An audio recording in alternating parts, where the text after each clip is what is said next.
Good afternoon. It is 12 noon on Tuesday, September 3rd for the meeting of the Petersburg Borough. Clerk, would you please call the roll? Thomas, Here. Scott, Donna, Here. Bob, Here. Rob, Here. and Mark and Jay are both excused.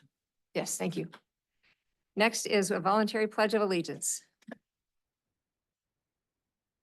Pledge allegiance to the flag of the United States of America and to the republic for which it stands, one nation, under God, indivisible, with liberty and justice for all. Thank you. Now we have the approval of the minutes, regular assembly meeting minutes from August 19, 2024. Could I get a motion, please? So move. Second. Thank you. Motion has been put forward by Member Lynn, seconded by Member Newman.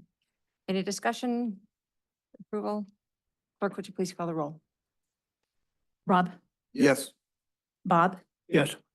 Scott, Yes. Thomas, Yes. Donna. Yes, Thank you. thank you. Next, we have the amendment and approval of the meeting agenda for today. Motion, please. So moved. Second. Thank you. Member Feinwalsh has set the motion, and Member Schwartz has seconded it. Any discussion? Clerk, please call the roll. Bob, Yes. Rob, Yes. Donna, Yes, Thomas, Yes. Scott. Yes. Thank you. thank you. Public hearings is next on the agenda. We don't have any, or bid awards either. So we have persons to be heard on items related to the agenda. Anyone wishing to share their views on any item on today's agenda may do so at this time. Do we have anyone on Zoom or? There is no one. Okay, thank you. All right, next, persons to be heard unrelated to agenda. Persons with views on subjects not on today's agenda may share those views at this time. Anyone? Seeing none? Anyone? Okay. There's no one. Also, none. Next, we have board, commission, and committee reports. We don't have any of those, nor nothing on the consent agenda. Report of other officers. Today, we have U.S. Forest Service Ranger Ray Bourne with an update. Good afternoon, all. Thanks for having me come in here today. There's a packet included with there with a whole bunch of different stuff. So there's 9 different items. I'm gonna highlight a key one point in each one of the areas there. First thing is the forest plan revision update. We're still in the review process of wilderness suitability process, and that opportunity to comment runs through September 14th. So it's an opportunity. There's an online link that you can utilize to put in comments on the forest plan revision. Thomas Bay, we've been working on that, and it's not going to be a timber sale. It's going to be a stewardship agreement, which is an opportunity for the Forest Service to still get value out of there. But we're going to integrate a bunch of resource projects along with the timber work. So that'll push us back to offering sometime next spring or early next summer before we'll get into that project. But it kind of still a lot of work to do on that. We're still working through that. And there's a contact in there for Jorge Enriquez, the timber management system right now. They can answer questions if you have more on that. That's the key thing on that. Cabins and trails, probably the key thing for you is Crane Lake Trail's been upgraded. We've actually put in gravel and some concrete steps on there to improve that trail access. The first, probably half of it, once you get across the muskeg there where it climbed up, it used to be all step and run. Well, now it's gravel and concrete steps to get up on top of the hill. After that, we get some more work on the other side. Really working on that again next summer to work on through that. Also, Petersburg Lake Trail has been completely brushed out. It's now open, more or less. It's still not finished. We got another year of work to do on that, but it's brushed out, so it's more accessible than it has been up until this point in time. Office consolidation, some new news came in late last week. We're going to be moving out of this downtown office the first week of December and moving out to the Scow Bay office called the Harris Building out there, where that'll be the location for the public to meet us and to get to know us and do all those sorts of things. We'll probably be in the Harris Building, it looks like, for about 2 years while they remodel and renovate the building here downtown. A pretty big remodel. They're basically going to gut the building and completely rebuild it. So it'll take about 2 years to do that. So in the meantime, a lot of my staff will be working basically from home, doing telework. There just isn't room at the other building to stuff in 105 people into that building. It just doesn't work. So by the time we put all the folks, we'll be consolidating our offices between the district office and the SO staff and our volunteers. We have about 105 people on staff, so it's a large number of people. So in the summertime, we're now kind of narrowing it down a little bit. Most of our seasonal people have left for the year, so we're kind of down to about 60 or 70, something like that. So it's a lot of people. And the building out there just can't handle that many folks. So we'll be kind of working through that process and doing that. But again, that move probably the first week of December. Some of the folks are gonna start transitioning now. They got some time. They're gonna start slowly moving stuff down that way. But, starting probably that first week of December, that's where our office will be. And you'll be able to come there and to meet with us if you need to meet with people down there. Firefighting positions available. We are now advertising for 17 open firefighting positions. This is basically for next year for folks, but there's still some stuff going on. We still have crews out in lower 48, still working on some fire stuff. So there's still a big concern, lots of fire activity. It's a lot of this shifted out of the Pacific North. Idaho, Montana, Wyoming seems to have a lot of fire still going on there. So lots of people engaged there. Talk about the 2024 Capitol Christmas tree. Big effort right now. It's selected on the Wrangell Ranger District, but we need some help. We still need thousands of handmade, durable, lightweight ornaments to adorn the Christmas tree, and they need to come into the Forest Service by September 15th. So we've worked with the schools, we've worked with some small young youth groups and things like that, but we still need a lot more. I saw the marker. It's at 1,000, and we need 25,000. We got a long ways to go. So, so we need some help with that. If anybody can help us out with that, that'd be great. Last thing, we'll touch base on personnel changes at the office. Jorge Enriquez, timber management assistant, has accepted a district ranger job in Nogales. He's going back home again. They're down there, and he'll be leaving. Last day of work will be about September 20th. The other big change is I'm retiring, September 27th. A little over 39 years of service. My wife said I must retire at some point in time, so now's the time. So somebody will be selected for 120 detail. They should be here about the 16th of September. When they get here, I got a couple weeks to kind of get them oriented and where everything is at. So that's kind of some big changes, from a management perspective is what's going on, but that's where we're at. That's the key points I have. Any questions for me? I guess I would wish you all the best, as well as Mr. Enriquez and his new venture down in Arizona. Thank you very much. Appreciate that. Sticking around? What's that? Are you staying in Petersburg? So my wife has a retirement home in Honolulu. Yeah, you know where we're going. Enough said. Okay. Yeah, Thought I'd she- ask. yeah. Nice try. She said, yeah, you can stay in Alaska if you want, but I'm not. So I'm like, okay, okay. Thank you very much Thanks for very your much. information. All right, next we have the Petersburg Medical Center report. PMC CEO Hofstetter is not here, but did provide an updated medical center report that is attached to the agenda. Next, we have the mayor's report, which has 2 items on it. Early and absentee voting for the October 1, 2024 municipal election. Early and absentee voting will be held in the training room of the police department downstairs near the main entrance to the municipal building, beginning Wednesday, September 11, from 11 a.m. to 3 p.m. Monday through Friday, early and absentee voting will end at 12 noon on Monday, September 30, 2024. For absentee voting, go to the borough website at petersburgak.gov for information on requesting an absentee ballot. For more information regarding this municipal election on October 1, 2024, please contact Clerk Thompson at 907-772-5405 or dthompson@petersburgak.gov. Next, we have the manager's report. Mr. Giesbrecht. Thank you, ma'am. We are wrapping up the lease agreement for the double rooms at assisted living and completing the final review of an ordinance addressing food and service prices at assisted living, both of which will come before the assembly before they're implemented. Riverview Assisted Living in Juneau has contacted us about getting a tour of our facility. They've heard a lot of good things and want to come and check us out. We have filled the janitorial position in assisted living. This will help tremendously with cleaning the facility so the staff can care for the residents more. In the past, the RAs did a lot of cleaning themselves, and this allows to free up some of their time and have a more dedicated cleaning person. This fall, the library will be closed on Mondays due to some staffing issues. Our regular hours will remain unchanged from Tuesday through Saturday. We're hosting a special book signing at the library and presentation with renowned Ketchikan artist Ray Troll on Thursday, September 5th at 6:30 p.m. This event is sponsored by Lee's Clothing as they celebrate 55 years of serving our community.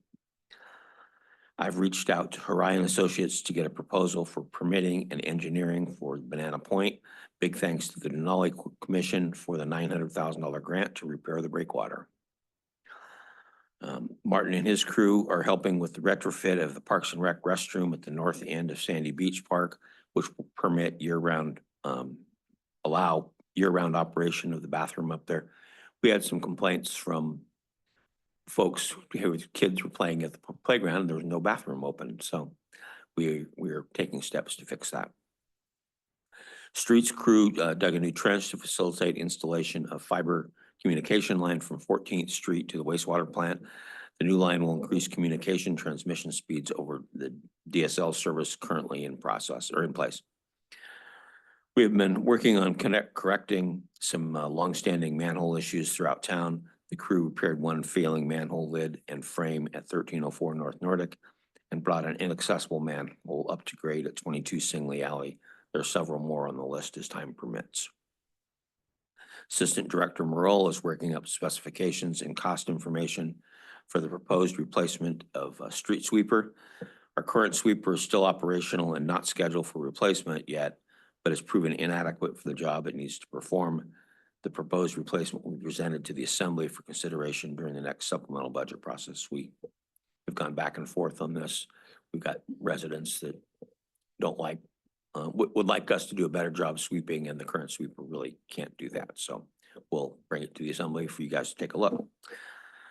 If you probably haven't already heard, garbage bear activity is very high with daily reports of new incidents throughout the community.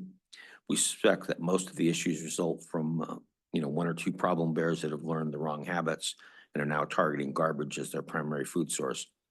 Public Works is running PSAs to get the word out. Garbage needs to be secured as required by borough ordinance.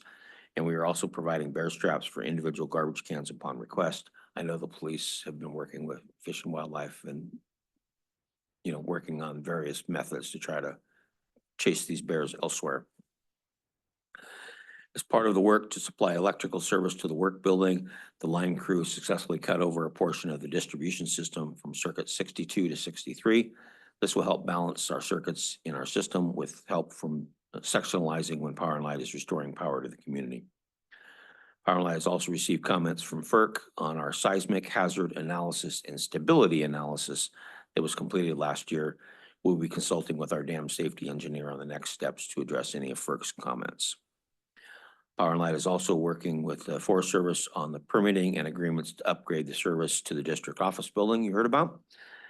And Carl will be led a tour of the Blind Slough Hydro project for the SEPA contingent that met here in Petersburg last week.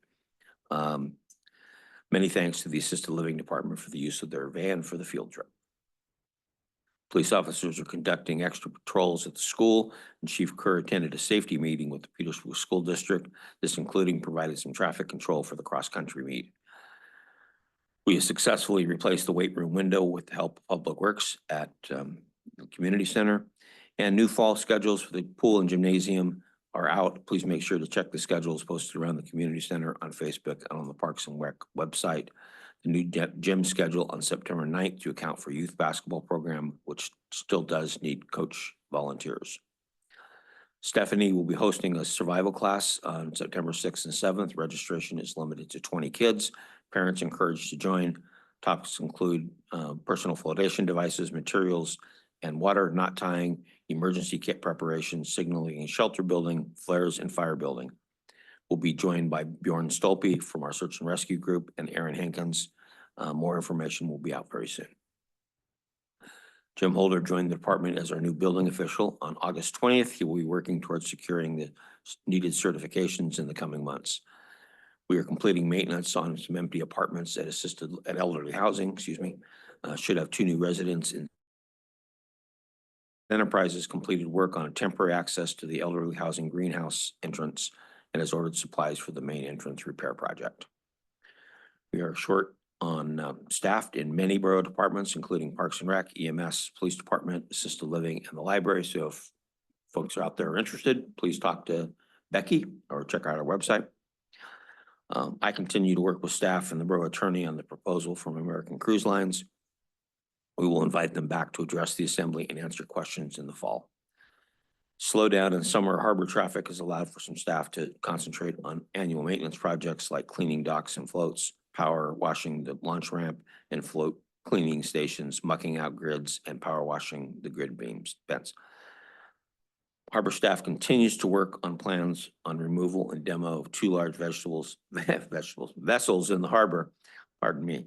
The first scheduled for October after all impound process has been legally completed, and that's everything I had on my list. Anybody have any questions, comments? I have a couple of questions. Do we know the cost of running the bathroom at Sandy Beach year round? No, it'll be supplies will be the primary cost. Heating, utilities? We'll have some heating there, but it's not gonna be kept very warm. So it's not gonna be the most comfortable bathroom in the world. Which can probably be a good thing. I will make sure we get information for you. Okay, thank you. And then could you or perhaps Mr. Cotta remind me when the street sweeper that we have in existence is set to retire?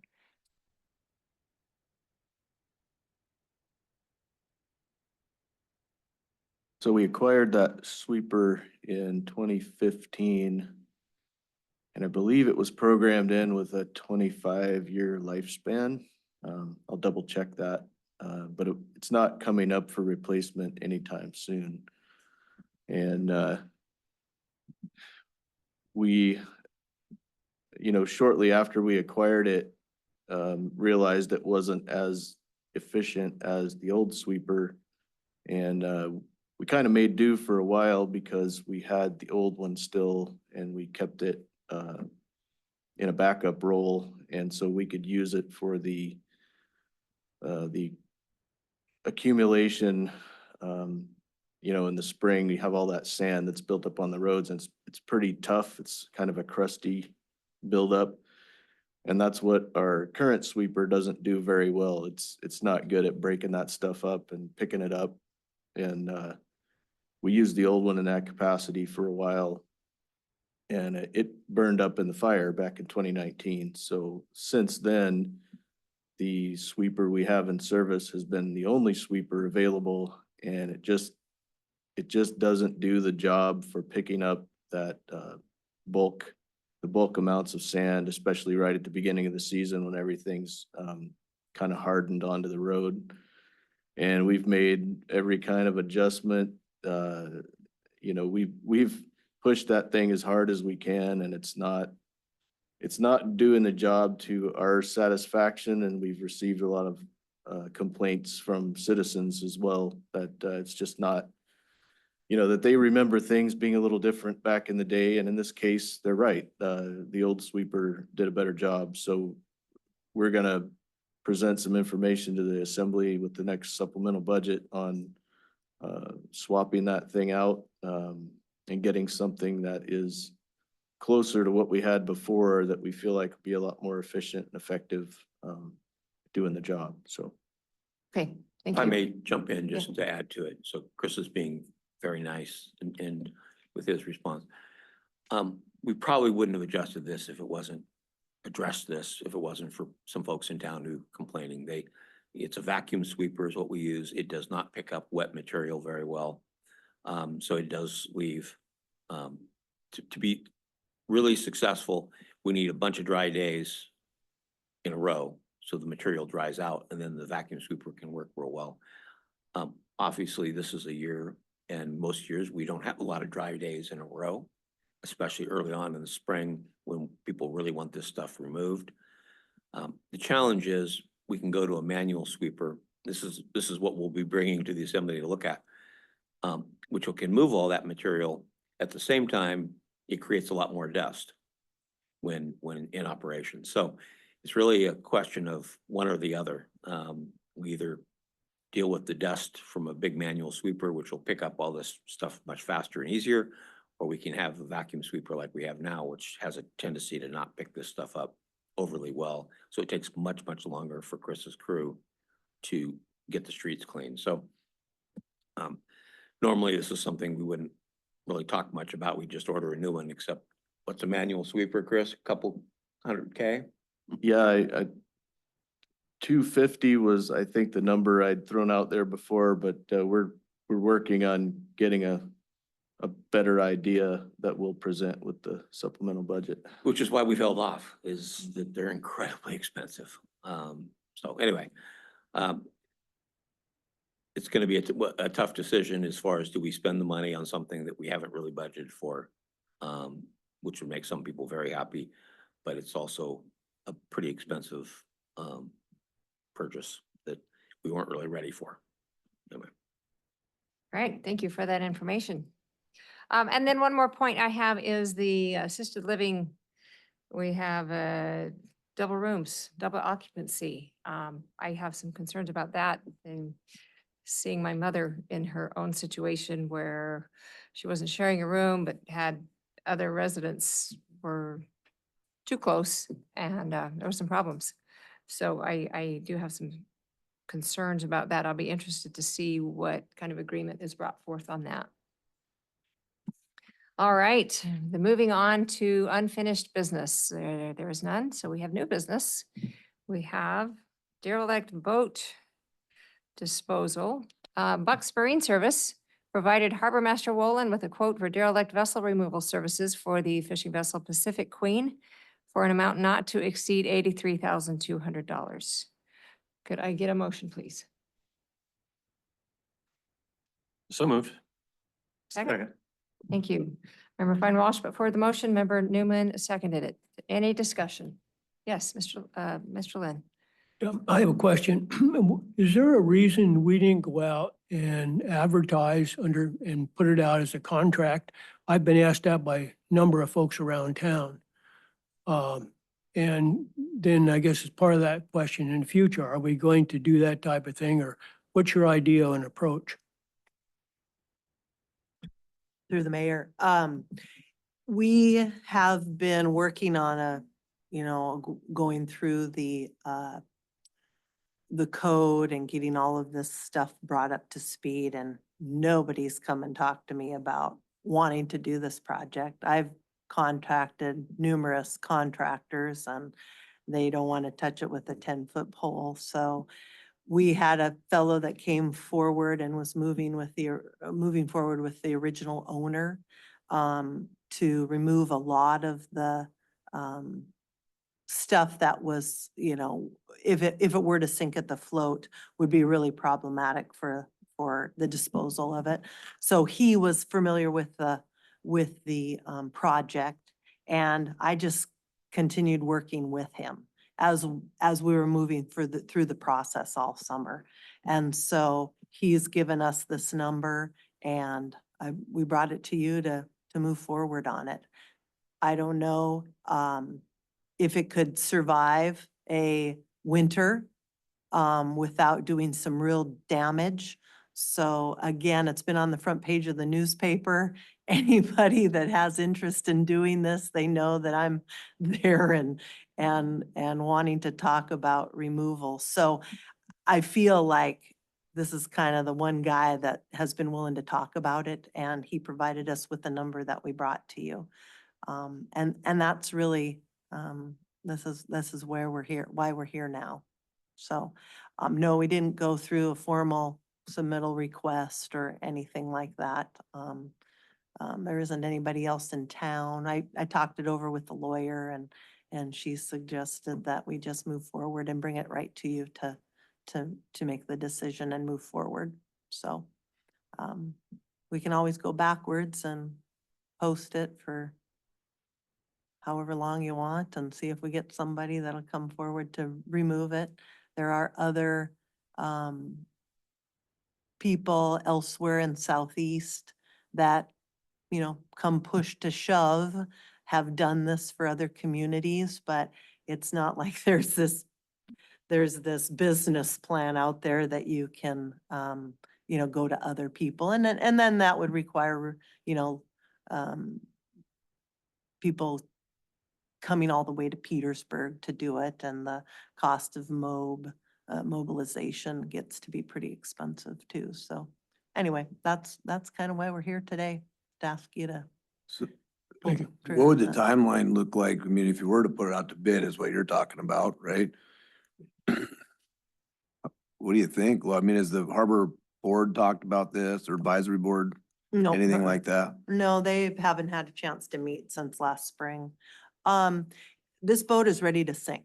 Yeah, And so, yeah, if you want me to stand back and hold off and, wait for the snow, we're working around tides as well. So we tend to look at the highest stage of the tide, which we have a plus 20 foot in October that we're shooting for.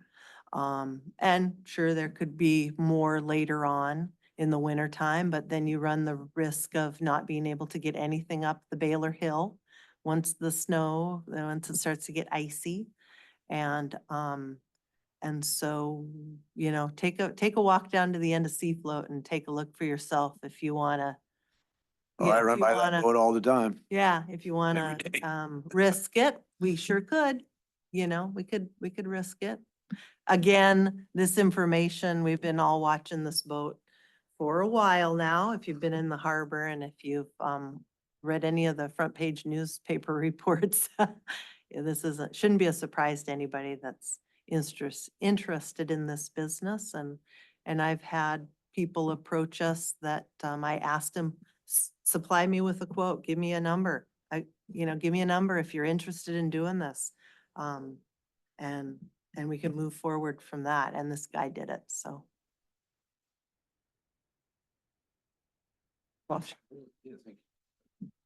So sounds like it's scheduled to kind of start up here sometime in October, which would maybe give us, a little bit of time, at least at least one meeting's time or more, to put this out to bid and just see if there's any response. Am I correct that the actual arrest, kind of the legal process is still underway, or is that entirely complete at this point? We put it up for sale, today we posted it for sale. And so we have to have it for 30 days for sale. And if nobody comes forward, then we will, impound it. I mean, it's been impounded.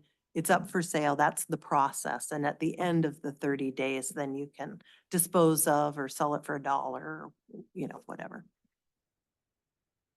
Yes. So that's kind of, yeah, so there is still a bit of, it obviously would be great to have somebody doing demo lined up right now, but it sounds like the legal aspect of the arrest and everything of the vessel is still kind of in the completing stages, but still working itself out. So, it seems to me like we do have a little bit of time to put this out to public for bid before we would, dramatically delay the project or risk, having to cart things up to the dump after the first of the year. It seems to me like there's still a little bit of time. If somebody could come in with a lower bid, it would be great to see a local company. I feel like there are several outfits that have, the expertise and the equipment, maybe not the time or the inclination, but I would be curious to know. It's a lot of money, and it's just an absolute shame, really, to see the community invest $80,000 or more, right, in someone else's boat with, no return. It's, it's frustrating. At least, it'd be nice to see a local company doing that. So anyway, I would support, just maybe just holding off for, 2 to 4 weeks or something to see if we can get any interest locally now that everyone knows that, this is being put out to bid potentially, or that there is, a definite project on hand here. I would support that. I would have just a couple comments in that time is of the essence. These kind of things don't just, okay, you back out of your driveway and you go work, you go to work. It is, there's some mobilization.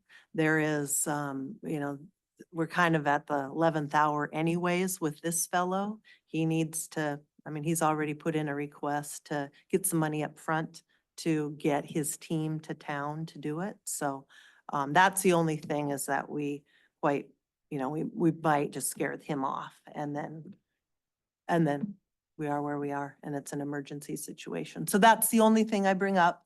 Again, this has been out here. Everybody's known about this for months and months if you've been paying attention at all. So, and there'll be other boats if somebody has this real desire to do this. I've got, like I said, we've got a budget now that can probably support a couple of these. And I have had somebody come in the office here lately and say, yeah, maybe in the future I'd be interested. And I feel like, yeah, the next time we go through this, we probably will have a little bit more time to plan because we have all the things in order now through the code. So that's the only caution is I really don't want to scare this guy off. Yeah, I completely agree with everything that the harbor master says. One of my big concerns is, like she says, we're in the 11th hour. And, you know, if we decide to delay this process, like she said, we could scare this guy away and then we wouldn't be able to find somebody else. Because he's already put it out there and nobody's responded. The other key point in this, that could completely change the equation of how much this is gonna cost is, this is an old wood vessel. They could pop a plank at any time. And if it decides to sink and we haven't acted on this, we're talking a lot more than this right here. So if we delay, it might not be the most prudent option. And she's got it all lined up, all squared away. We got the tides, you know, we're coming into fall weather. I mean, it seems this has been going on for a long time. I mean, I've been aware of it for quite a while, so I'm just worried that if we delay, nothing good is gonna happen.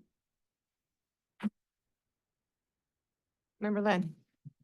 I'm going to reluctantly go along with this, but I think we need to change our practices in this type of thing. And I agree that we're spending a lot of money the public's money, then we get no return, nothing for it, except that we get that vessel out of the harbor. And I think we need to really take a look at this in the future, because I do think there's potential for maybe to help some of the businesses here in town. And so our policy, I think, needs to be relooked at. Anyhow, that's my thoughts. Thank you. Through the mayor. Yes. I just want to add, I mean, Glo's being, you know, trying to be careful with how we spend borough money. If money was no object, she's probably got 5 or 6 more boats in the harbor that this would apply for. This is going to be an ongoing problem. I mean, so anybody that wants to do this for a living, come and talk to Glo and get your name on the list, because, you know, it's going to keep happening. Unfortunately, what the harbor is trying to do is to handle those that are most in danger of sinking right now. And hopefully the others, through Glo's intervention, people can be understood that they need to get their boats taken care of or out of our harbor. But our big fear is that this is just the tip of the iceberg. I hate spending this money. It's money the harbor could use for so many different things. And now we're doing it for an individual's boat that we never made any money on. I mean, that boat doesn't belong to us. But if we don't do something, it's going to impact the rest of the harbor, other people's property in the harbor. And that's what our worry is. And anyway, I just wanted to add that to the mix. This is not a 2-boat thing and we're done. I mean, anyway. I agree with Assemblymember Lynn's comments. It is expensive. But, you know, we have another boat across the bay that is highly visible. And every tourist I fly with the Glacier, and when we're coming back and I'm landing, they're asking, what's the story on that? Why haven't we done anything with it? I mean, it's a direct reflection on our community and how we address things. And I can't help but think that, you know, a portion of the stall rent that I pay for my vessel needs to go towards, you know, the liability of vessels that people that are not responsible. So unfortunately, we have to take care of it. And but I do agree that, you know, we need to maybe have that discussion about how to move forward with this in the future. Thanks. Just real quick, I was wondering if maybe we could, what's the status on recovering any of these monies from the vessel owner? I mean, I know we made some adjustments to the code to kind of speed that along, but in my experience, you know, it requires a fair amount of litigation ultimately. And I mean, do you have an eye on any assets? Like, do they have properties or anything we can kind of attach here in Petersburg or Alaska? Or is there anything on the horizon there that we might recover something? Well, we've been working with this individual for, I'm gonna say, years now, and through the lawyer. And they pretty much, I mean, to the point where you send certified letters and you send both, we send them out certified and we send them out to their last known address, and the certified one comes back, but the last known address doesn't. So leads me to believe that at least that person got it. And so, yeah, through this whole process that we've been doing this summer, we're going to go after them. If we choose to get any of the money back, we'll have to litigate towards that measure. And I mean, this is real money, so I think we have to do that. And that's my plan. I don't know if you want to go the distance on it, but I certainly would, you know, even if this is an example, it's a lot of money that we have to get at him at some point. And I suppose that's attached to whatever he goes to sell in the future, and he's been made aware of that. Is there any, sorry, Okay. sorry. Is there any stipulation that this process needs to go to a bid first, or can we assign a contract like this? Do you know that, manager? Missed what you said, I'm sorry. That's all right. Is there anything in code that we have to put this out to a bid? Or can we award this kind of contract?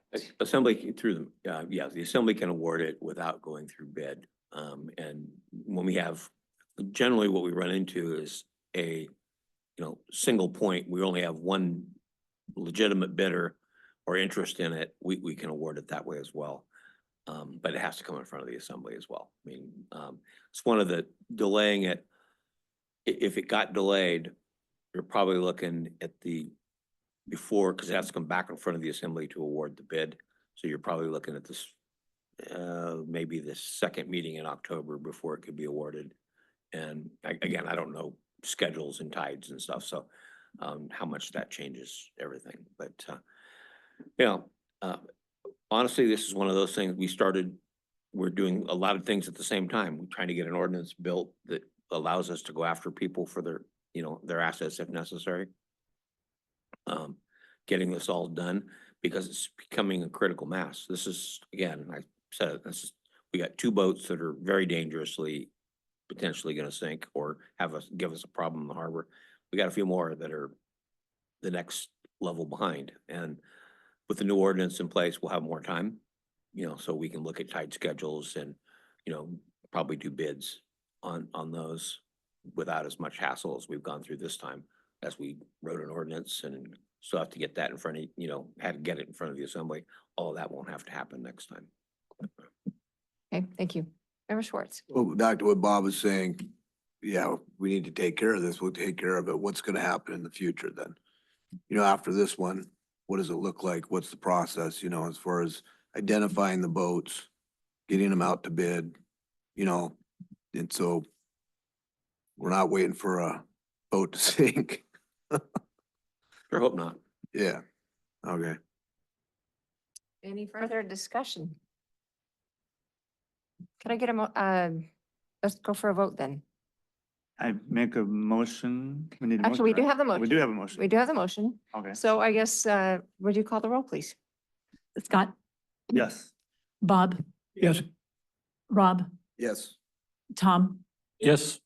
Donna. Yes. Thank you. All right, motion passes 5-0. So in the next, we have communications. If there are any communications, I don't see any indicated, they would be in the packet. Assembly discussion items. Are there any assembly member comments or recognitions? Member Lynn? Yeah, I'd like to talk just for a minute about, we had a CPA meeting here in Petersburg last week, and one of the items that we spent some time on related to the landslide in Ketchikan. And our sympathies go out to the people down there for everything that occurred. But there's a couple things that we talked about that I think are worthwhile. First of all, that whole section of that town went off grid. And I think we've done an incredible job because it did not affect the rest of the community, that community or our communities when that went off just abruptly, when the line severed, so forth. So I have to say that I think the folks we've done well, looking at our grid stability we have here. The second part of that has to do with, we talked a little bit about search and rescue, and we talked about what was done in our community and Wrangell's. I stepped out and offered whatever assistance it would be, and I much appreciate what we've done. But in that community, on that slide, they said during that event, there was 3 different levels of precipitation where that event occurred. There had been 10 inches of rain in 30 hours up behind that on the hill, down through that really caused that slide to occur in that area. And I didn't realize, I guess, that there was such variation. I thought, it'd be kind of uniform. And they said, no, it was not. It was there.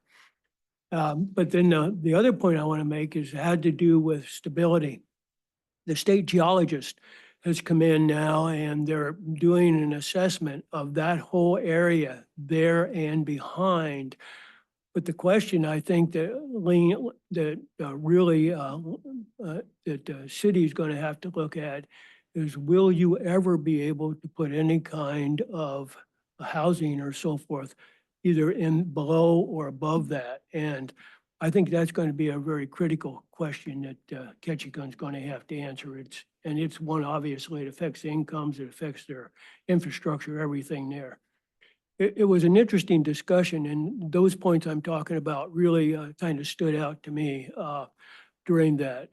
But they've done really well recovering, and I'm thankful that our communities, offered up to support whatever we could. It was excellent. Thank you. Thank you, Member Lynn. Any other comments? All right, could I get a motion to adjourn, please? Go move. Second. All in favor? Aye. Aye. Meeting is adjourned. Thank you.